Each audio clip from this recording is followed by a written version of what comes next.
ఇప్పటికే 2 పథకాలను ఇంప్లిమెంట్ చేస్తున్నటువంటి కాంగ్రెస్ ప్రభుత్వం మళ్ళొక 4 పథకాలని నిన్న ముఖ్యమంత్రి రేవంత్ రెడ్డి సొంత నియోజకవర్గం లోపల ఈ పథకాలను ప్రారంభించడం జరిగింది. ఆయా జిల్లాల లోపల ఆయా మంత్రులు ఇన్ఛార్జ్ మంత్రులు అదేవిధంగా నియోజకవర్గాల లోపల ఎమ్మెల్యేలు కూడా ఈ 6 గ్యారంటీలను భాగంగా 4 పథకాలని ప్రారంభించడం జరిగింది. దానికి సంబంధించినటువంటి వార్తలను ఒకసారి చూసే ప్రయత్నం చేద్దాం.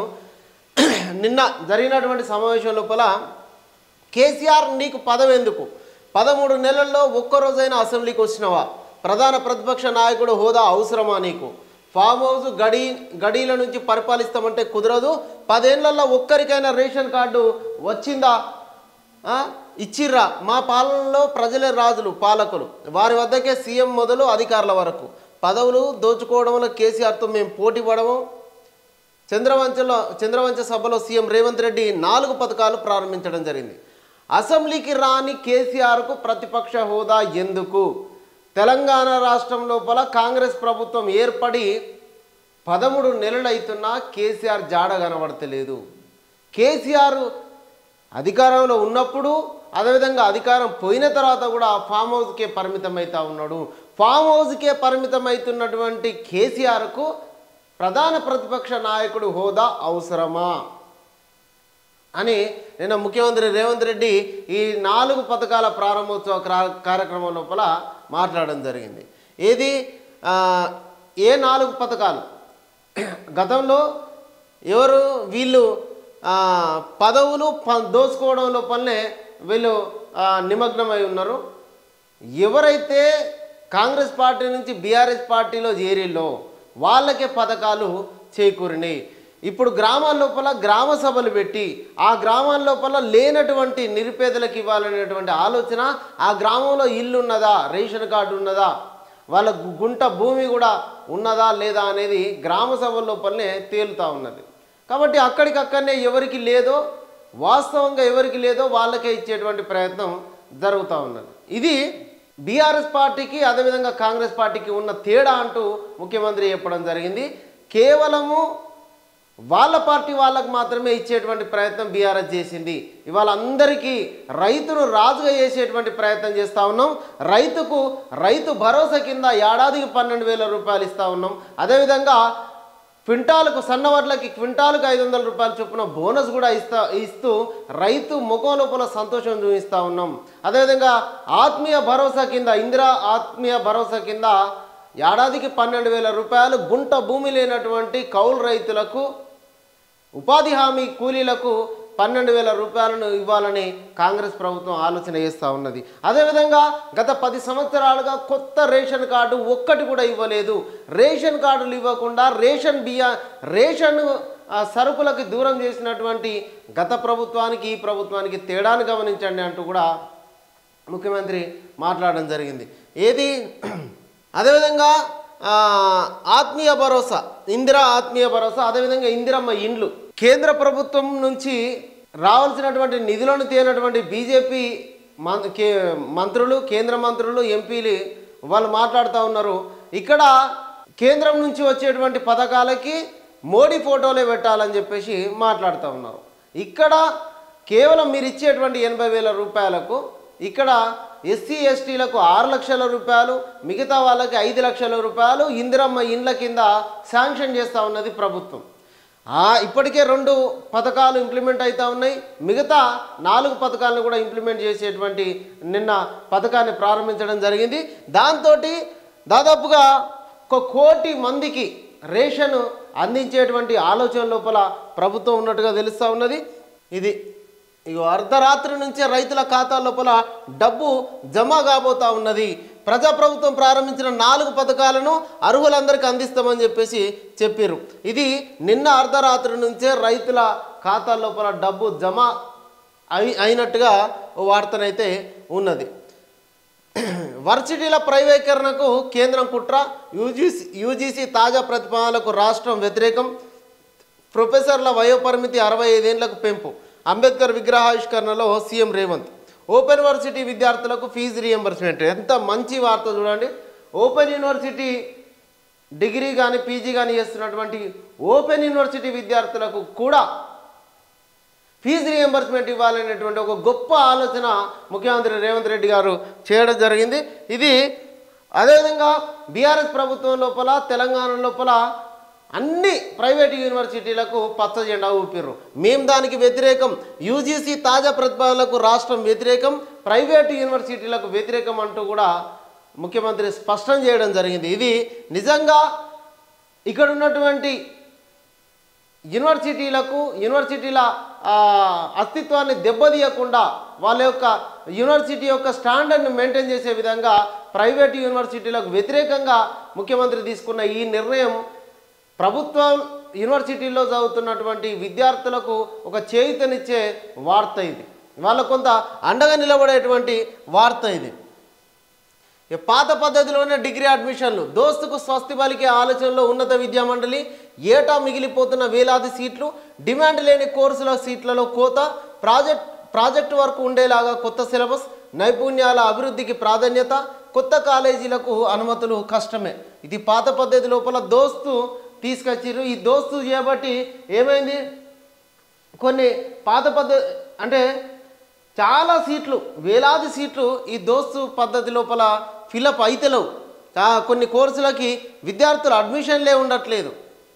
కాబట్టి మళ్ళా పాత పద్ధతి లోపలనే అడ్మిషన్లు ఇస్తే వాళ్ళు నచ్చిన కాలేజీ లోపల అడ్మిషన్లు అయితే అనే విధంగా ప్రభుత్వం ఆలోచన చేస్తూ ఉన్నది. అదేవిధంగా ప్రాజెక్టు వర్కులు ఆ కోర్సుల లోపల ఉండే విధంగా కొత్త సిలబస్ను కూడా రూపొందించే ఆలోచన చేస్తూ ఉన్నది.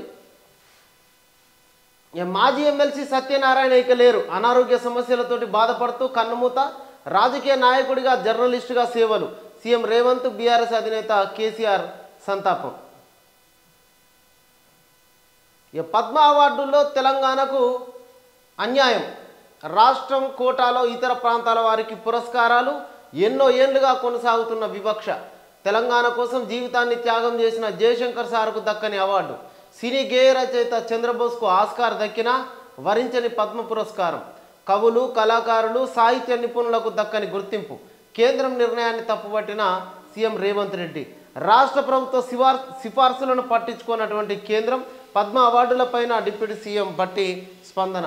దాదాపుగా కవులు, కళాకారులకు, ఇతర రంగాల్లో సేవ చేసిన వాళ్ళందరికీ కూడా పద్మశ్రీ అవార్డును ఇవ్వాలని రాష్ట్ర ప్రభుత్వం కేంద్రానికి పంపినటువంటి సిఫార్సులను మొత్తం కూడా తోసిపుచ్చి కేవలం ఇద్దరికి మాత్రమే సామాజిక ఉద్యమాల్లో భాగమైనటువంటి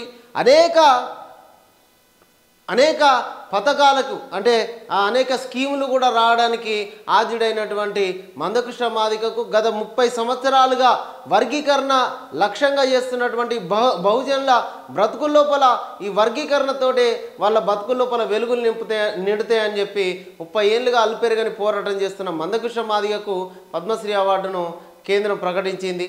అదేవిధంగా డాక్టర్ నాగేశ్వర రెడ్డికి ఆయన చేసినటువంటి వైద్య సేవలో చేసినటువంటి కృషికి పద్మభూషణ్ కూడా రావడం జరిగింది. ఇది కేవలం ఇద్దరికి మాత్రమే వచ్చింది. చాలామందికి తెలంగాణ నుంచి పంపించారు. గోరెడ్ తెలంగాణ గీతాన్ని రాసినటువంటి అందశ్రీకి, అదేవిధంగా గోరెడ్డి వెంకన్నకి, ఇంకా ఇట్లా మిగతా కవులు, కళాకారులకి మేము పంపించినటువంటి సిఫార్సులను అన్నిటిని కూడా పక్కన పెట్టింది కేంద్రం. దక్షిణాది పైన ఎప్పటికీ వివక్షతనే చూపిస్తూ ఉన్నారు. మా రాష్ట్రం కోటాలో కూడా వేరే వాళ్లకు అవార్డులు ఇవ్వడం అనేది ఖచ్చితంగా మేము వ్యతిరేకిస్తున్నాం, మాకు అన్యాయం జరిగిందని కూడా ముఖ్యమంత్రి స్పష్టం చేయడం జరిగింది. ఇది కేంద్రం నిర్ణయాన్ని రేవంత్ రెడ్డి తప్పుపట్టడం జరిగింది. ఇది కాదా, అర్థమైతలేదా? సేవా, కళలు, వైద్య రంగాల్లో విశేషంగా కృషి చేసిన వ్యక్తుల సేవలను గుర్తించి వాళ్ళను ప్రోత్సహించేటందుకు భారత ప్రభుత్వం పద్మ అవార్డుల పేరుతోటి సత్కరిస్తున్నది. మరి ఆ సేవ చేసినటువంటి వాళ్లకు ఎవరికి ఇచ్చిర్రు? తెలంగాణలో ఎవరు లేరా కవులు, కళాకారులు? ముందు నుంచి కూడా బీజేపీ ప్రభుత్వం తెలంగాణ పైన వివక్షత చూపిస్తూనే ఉన్నది. అయినప్పటికీ వాళ్లకు 8 మంది ఎంపీలను ఇస్తే వాళ్ళు తెలంగాణకు తెచ్చిందేమన్నా ఉన్నదా, ఇచ్చిందేమన్నా ఉన్నదా? ప్రపంచవ్యాప్తి, తెలంగాణ ఖ్యాతి. దావోస్ ఒప్పందాలతో ప్రపంచం దృష్టిలో రాష్ట్రం. 49,500 కొత్త ఉద్యోగాలతో పారిశ్రామిక రంగానికి ఊతం. రాష్ట్రాన్ని గ్లోబల్ హబ్గా మార్చడమే లక్ష్యంగా future city. Clean and energy policy అభినందనీయం. కేంద్రంతో స్నేహంగా ఉండడం రాజ్యాంగ స్ఫూర్తికి నిదర్శనం. గణతంత్ర దినోత్సవ వేడుకల్లో గవర్నర్ జిష్ణుదేవ్ శర్మ. రాజ్భవన్లో ఎటు హోమ్ హాజరైన సీఎం రేవంత్, మంత్రులు, ప్రముఖులు. ఇది RRR ఫుల్ స్పీడ్, వేగంగా ఉత్తర భాగం పనులు. మెదక్ జిల్లాలో ల్యాండ్ అక్విజిషన్ కంప్లీట్. సిద్దిపేట, భువనగిరిలో కొన్ని అడ్డంకులు. 5 ప్యాకేజీలుగా గ్రీన్ ఎక్స్ప్రెస్ వే పనులు. 7,104 కోట్ల అంచనా వ్యయం. భూసేకరణ పూర్తి చేసి NHAIకి అప్పగిస్తాం. R&B. హైదరాబాద్ మహానగరానికి మరో మణిహారంగా మారనున్న రీజనల్ రింగ్ రోడ్డు పనుల్లో ప్రభుత్వం వేగాన్ని పెంచింది. ఉత్తర భాగానికి సంబంధించిన భూసేకరణ దాదాపుగా పూర్తిగా వచ్చింది. 347 కిలోమీటర్ల పొడవున 4 వరుసలతోటి గ్రీన్ ఎక్స్ప్రెస్ వే నిర్మించనున్న రీజనల్ రింగ్ రోడ్డును ఉత్తర దక్షిణ భాగాలుగా విభజించారు. ఇది మొత్తం ఇది చుట్టూ సంగారెడ్డి నుంచి చౌటుప్పల్ దాకా విజయవాడ జాతీయ రహదారిని కలుపుతూ సుమారుగా 170 కిలోమీటర్ల మేర ఉత్తర ప్రాంతం ఉండనున్నది. 7,104 కోట్ల అంచనా వ్యయంతో ఈ పనులను 5 ప్యాకేజీలుగా చేపట్టబోతున్నట్టుగా తెలుస్తూ ఉన్నది. గతం లోపల రింగ్ రోడ్డుకు సంబంధించినటువంటి లీజులను సంవత్సరానికి ఎంత లేదన్న 1,00,000 కోట్ల రూపాయలను ప్రభుత్వం ఖజానాలో ఉండాల్సిన దాన్ని కేవలం అతి తక్కువ ధరకే 6,000 కోట్లకే 30 ఏళ్లకు అమ్ముకున్నటువంటి చరిత్ర గత బీఆర్ఎస్ ప్రభుత్వాన్ని. ఇక్కడ గత ప్రభుత్వానికి ఇప్పుడు చూడొచ్చు మనం రీజనల్ రింగ్ రోడ్డు పనులను లీజులను కూడా కొట్టేసినటువంటి ఘనత బీఆర్ఎస్ ప్రభుత్వాన్ని. ఇప్పుడేమో మొత్తంగా హైదరాబాద్ చుట్టూ హైదరాబాద్ నగరానికి మరో మణిహారంగా ప్రభుత్వం ప్రతిష్టాత్మకంగా చేపట్టబోతున్నటువంటి ఈ పని. అదేవిధంగా మహాహారతిలో అపశృతి. హుస్సేన్ సాగర్లో దగ్ధమైన 2 పడవలు. బాణసంచా పేలుస్తుండగా ఘటన, పలువురికి గాయాలు. ఇక ఇది ఒక మంచి వార్త. ఇక చూడురి, వేసవి తర్వాత సర్పంచ్ ఎన్నికలు. వచ్చే నెలలో బీసీ డెడికేటెడ్ కమిషన్ నివేదిక. బీసీ రిజర్వేషన్లపై కొనసాగుతున్న సందిగ్ధత. న్యాయ నిపుణుల సలహాలు తీసుకుంటున్న సర్కారు. గ్రామ సభల కారణంగా ఊర్లలో మారినటువంటి పరిస్థితులు. వేసవిలో ఓవైపు పరీక్షలు, మరోవైపు ఎండలు. వానాకాలంలోనే నిర్వహణకు సర్కారు సమయత్వం. ఇది ఎండాకాలం తర్వాతనే రాష్ట్రం లోపల స్థానిక సంస్థల ఎన్నికలకు సంబంధించి ఇప్పటికే గ్రామాల లోపల ఒక హడావిడి అనేది మొదలైంది. దానికి సంబంధించి ఎలక్షన్ల కమిషన్ కూడా దానికి సంబంధించిన గుర్తులు, అదేవిధంగా బ్యాలెట్ పేపర్లను, బ్యాలెట్ బాక్సులను కూడా సిద్ధం చేసింది. అయితే ఇక్కడ 6 గ్యారంటీల్లో భాగంగా ప్రవేశపెడుతున్నటువంటి పథకాలను గ్రామ సభల లోపలనే అర్హులను నిర్ణయించేటువంటి పనిని ముందటేసుకున్నది ప్రభుత్వం. ఈ గ్రామ సభల లోపల బీఆర్ఎస్ పార్టీ కార్యకర్తలు కానీ, లీడర్లు కానీ గ్రామ సభల లోపల ఒక గందరగోళాన్ని క్రియేట్ చేస్తూ ఉన్నారు. ఇది వాంటెడ్గా జరుగుతున్నటువంటి పని. గతం లోపల వాడు బీఆర్ఎస్ కార్యకర్త అయితే చాలు, ఎవరికి చెప్పకుండా రాత్రికి రాత్రే వాళ్లకు దక్కాల్సినటువంటి పథకాలు దక్కేది. ఇక్కడ గ్రామ సభ పెట్టి పారదర్శకంగా మీ ఊర్లో ఎవరికి ఇల్లు లేదో మీకే ఆ గ్రామ సభ లోపలనే అర్థమవుతుంది. వాళ్ళ ముందే వాళ్ళకి ఇస్తున్నాం, ఇంత పారదర్శకంగా ఉంటున్నాం అని చెప్పినప్పటికీ ఆ గ్రామ సభ లోపల గొడవలు క్రియేట్ చేస్తూ ఉన్నారు. కాబట్టి ఇంకా కొద్దిమంది బీఆర్ఎస్ సర్పంచులు, బీఆర్ఎస్ వార్డు మెంబర్లు కానీ, బీఆర్ఎస్ పార్టీకి సంబంధించినటువంటి క్యాడరు ఇక్కడ కొత్తగా ఈ గ్రామ సభ లోపల ఒక పెద్ద ఎత్తున లొల్లులు క్రియేట్ చేసి, గొడవలు క్రియేట్ చేసి చేస్తున్నటువంటి ఈ పనులతోటి పరిస్థితులు అనేది పూర్తిగా మారిపోతూ ఉన్నది. అదేవిధంగా బీసీ డెడికేటెడ్ కమిషన్ నివేదిక కూడా ఇప్పుడు జరుగుతున్నటువంటి కులగణనకు సంబంధించినటువంటి ఆ డెడికేటెడ్ కమిషన్ నివేదిక వచ్చిన తర్వాతనే పంచాయతీ ఎన్నికలు, అదేవిధంగా బీసీ రిజర్వేషన్లు, బీసీల జనాభా ఎంత ఉన్నది, ఎంత రిజర్వేషన్లు ఇవ్వాలనేటువంటి ఆలోచన ఆ ప్రక్రియ పూర్తయిన తర్వాతనే ఎన్నికలకు పోయే ఆలోచనలో ప్రభుత్వం ఉన్నట్టుగా తెలుస్తూ ఉన్నది. ఈ లెక్కన వానాకాలంలో జరిగేటువంటి అవకాశం ఉన్నది. ఎందుకంటే ఇక్కడ అధికారులు ఓవైపు పరీక్షలు ఉంటాయి, అదేవిధంగా ఇంకోవైపు ఎండలు కూడా తీవ్రంగా ఉంటాయి. కాబట్టి మరి దాని తర్వాత వానాకాలం లోపలికి ఎన్నికలు పోయేటువంటి అవకాశం కూడా ఉన్నట్టుగా తెలుస్తూ ఉన్నది. దీనికి సంబంధించి ఇప్పటికే గ్రామాల లోపల చోటమోట లీడర్లు ప్రజల్ని ప్రసన్నం చేసుకునే పనిలో ఉన్నారు. గ్రామ సభల లోపల వాళ్ళు ప్రజలకు పథకాలు అందించే పని లోపల కాంగ్రెస్ లీడర్లు సమాయత్తం అవుతూ ఉంటే, నిమగ్నం అవుతూ ఉంటే ఈ మొత్తం గ్రామ సభలను అడ్డుకొని గ్రామ సభల లోపల లొల్లులు క్రియేట్ చేసి లబ్ధి పొందాలని బీఆర్ఎస్ లీడర్లు కూడా సేమ్ అంతే పట్టుదలతోటి తిరుగుతూ ఉన్నారు. దీంతో ఒక గందరగోళం క్రియేట్ అవుతూ ఉన్నది. దీనికి మార్చి 31వ తారీఖు వరకు ఈ 4 పథకాలని ఇంప్లిమెంట్ చేయాలని చెప్పేసి పూర్తి స్థాయిలో అమలు చేయాలని చెప్పేసి ప్రభుత్వం ఆలోచన చేస్తూ ఉన్నది. దాని తర్వాతనే ఎన్నికలకు పోయేటువంటి అవకాశం ఉన్నది. నేటి నుంచి మున్సిపల్ లోపల స్పెషల్ ఆఫీసర్ల పాలన ఉత్తర్వులు జారీ చేసినటువంటి ప్రభుత్వం. ఇక స్పెషల్ ఆఫీసర్ ఇక్కడ ఉన్నటువంటి కార్పొరేషన్ల పదవి కాలం కూడా పూర్తి అయిపోయింది. స్పెషల్ ఆఫీసర్లను కూడా నియమించడం జరిగింది. ఇక నమస్తే తెలంగాణ ఏం రాసుకొచ్చిందో చూద్దాం. ఇక గణతంత్రం సాక్షిగా రణరంగం ఇవాళ కూడా వదిలిపెట్టలేగా ఆయనే. గణతంత్రం సాక్షిగా రణరంగం, సర్కారు పైన పైలట్ గ్రామాల ఫైటు, 4 పథకాల మంజూరు సభల్లో ఉద్రిక్తత, జాబితాలో అర్హుల పేర్లు లేవని ప్రజాగ్రహం, ప్రశ్నించిన వారినల్లా లాక్కెళ్లిన పోలీసులు, పలుచోట్ల ప్రతిపక్ష నాయకుల ముందస్తు అరెస్టు, ఎమ్మెల్యే గండ్రపైకి కోడిగుడ్లు విసిరిన కార్యకర్త, తిరుమలాపూర్లో మధుసూదన్ రెడ్డి నిలదీత, జెండాలపాడులో బీఆర్ఎస్ నాయకులపైన దాడి, కాంగ్రెస్ దౌర్జన్యం, ఉద్యోగికి తీవ్ర గాయాలు. వీళ్ళు వేయరో ఈ పేపర్ వాళ్ళు వేయరో. పల్లాపైన కాంగ్రెస్ దాడి, రాళ్ళు కోడిగుడ్లు టమాటాలు విసిరిన నేతలు, బీఆర్ఎస్ కార్యకర్తలపైన పోలీసుల దౌర్జన్యం, 16 మంది గాయాలు, ఒకరికి తీవ్ర రక్తస్రావం. ఇది నిన్న ఒక అట్టహాసంగా 4 పథకాలను ప్రారంభించి మండలానికి ఒక గ్రామాన్ని పైలట్ గ్రామంగా తీసుకొని ఆ గ్రామాల లోపల పూర్తి స్థాయిలో అమలు జరిగిన తర్వాతనే మిగతా గ్రామాలకి ఈ పథకాలను ఇంప్లిమెంట్ చేస్తామని ప్రభుత్వం ఆలోచన చేస్తే ఆ గ్రామాల లోపల ఎట్లా చేసి లొల్లులు క్రియేట్ చేయాలని చెప్పేసి బీఆర్ఎస్ వాళ్ళు గొడవలు క్రియేట్ చేస్తే పోలీసులు అక్కడ అల్లర్లు సృష్టించిన వాళ్ళను పక్కకు తీసుకెళ్ళారు. ఇది ఎక్కడైనా జరిగేది.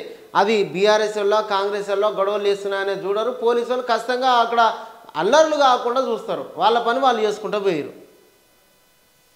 ఇక తడిబట్టలతో నేను వస్తా, పాలమూరును నిర్లక్ష్యం చేసింది ఎవరో కురుమూర్తి ముందు తేల్చుకుందాం. సీఎం రేవంత్ రెడ్డికి హరీష్ సవాలు. పాలమూరును మోసం చేసింది కాంగ్రెస్ టీడీపీఏ, ప్రాజెక్టులను పెండింగ్ పెట్టింది 6 ప్రభుత్వాలే. కేసీఆర్ పాలనలో కృష్ణా జలాలను పారించాం. బీఆర్ఎస్ హయాంలో ఉమ్మడి మహబూబ్నగర్లో 4,000 కోట్లతో ఇరిగేషన్ ప్రాజెక్టుల నిర్మాణం. గజ్వేల్ మున్సిపల్ అభినందన సభ లోపల హరీష్ రావు. తడిబట్టలతో వస్తే చెప్పాలి, బంగారు తెలంగాణను అప్పుల తెలంగాణగా మార్చింది ఎవరో ఆ తడిబట్టలతో ప్రమాణం చేయాలి. ఇక్కడ కార్ల రేసు లోపల నేనేం తప్పు చేయలేదని కేటీఆర్ వచ్చి తడిబట్టలతోటి ప్రమాణం చేయాలి. గజ్వేల్ లోపల సిద్దిపేట లోపల నేను ప్రజల్ని ఏది ఆ డ్యామ్ కింద గజ్వేల్ సిద్దిపేట లోపల ఆ డ్యామ్ కింద మొత్తం కూడా జనాలని నీట ముంచే గ్రామాలను కూడా నా ప్రమేయం లేకుండా నేను తరలించలేదని చెప్పేసి హరీష్ రావు కూడా ప్రమాణం చేయాలి. కాళేశ్వరంలో అవినీతి ఏం చేయలేదని కేసీఆర్ ప్రమాణం చేయాలి. లిక్కర్ స్కామ్ లోపల నేను ఎట్లాంటి అవినీతికి పాల్పడలేదని కవిత కూడా తడిబట్టలతో వచ్చి ప్రమాణం చేయాలి. అప్పుడు నువ్వు ఈ క్వశ్చన్లు అడగాలి. కులగణన జాప్యం, నివేదిక గోప్యం, సర్వే పూర్తయినట్టు నేటికి అధికారికంగా ప్రకటించిన ప్రభుత్వం. అదేగా చెప్తున్నది. బీసీ డెడికేటెడ్ కమిషన్ నివేదిక ఇంకా రాలేదు, వచ్చిన తర్వాతనే పంచాయతీ ఎన్నికలకు పోతామని చెప్పేసి ప్రభుత్వం కూడా చెప్తా ఉన్నది. నువ్వు కూడా అదే వార్త రాసుకొచ్చినావు. మాజీ ఎమ్మెల్సీ సత్యనారాయణ కన్నుమూత, కొత్త బీర్లకు గేట్లు బార్ల, రాష్ట్రంలోకి కొత్తగా 200 రకాల బీర్లు బ్రాండ్లు, వీటిలో వరల్డ్ టాప్ 12 రకాల వెరైటీలు కూడా, యూత్కు అందుబాటులోకి నాన్ ఆల్కహాలిక్ బ్రాండ్లు, ఉగాది నుంచి సర్కారు కొత్త బీరు పాలసీ. ఇక 17 నిమిషాల్లోనే మాట మార్పు, ఈ రాత్రి నుంచే కాదు మార్చి 31 లోపు. రైతు భరోసా పైన రేవంత్ 2 మాటలు, చంద్రవంశ సభ సాక్షిగా నాలుక మడత. ఈ రాత్రి నుంచే జనాల అంటే రైతుల అకౌంట్ల లోపల పైసలు పడతాయని చెప్పింది వాస్తవమే. ఈ ప్రక్రియ మార్చి 31 వరకు జరుగుతాయని చెప్పింది కూడా వాస్తవమే. మరి నమస్తే తెలంగాణకు ఈ వార్త 2 రకాలుగా ఎట్లా కనబడ్డదో అర్థం కాలే. రైతు భరోసా పైన ఇది ఇందిరమ్మ ప్రారంభం మల్లెమాల, నిరుడు మార్చిలో ప్రారంభించిన సీఎం, ఏడాదిలో ఒక్క ఇల్లు కట్టని ప్రభుత్వం, తాజాగా 4 పథకాల్లో భాగంగా స్కీమ్ను మళ్ళీ ప్రారంభించిన రేవంత్, ఇండోర్ టూర్కు రేవంత్ క్యాబినెట్, నేడు మధ్యప్రదేశ్లో జరిగే కాంగ్రెస్ కార్యక్రమానికి సీఎం మంత్రులు. ఇది చూడండి, దీంట్లో ఏమైనా ఉన్నదా? నమస్తే తెలంగాణ పత్రికల గణతంత్ర దినోత్సవాన్ని కూడా ఆడ గవర్నర్ మాట్లాడిన మాటలు పక్కవేనాయి.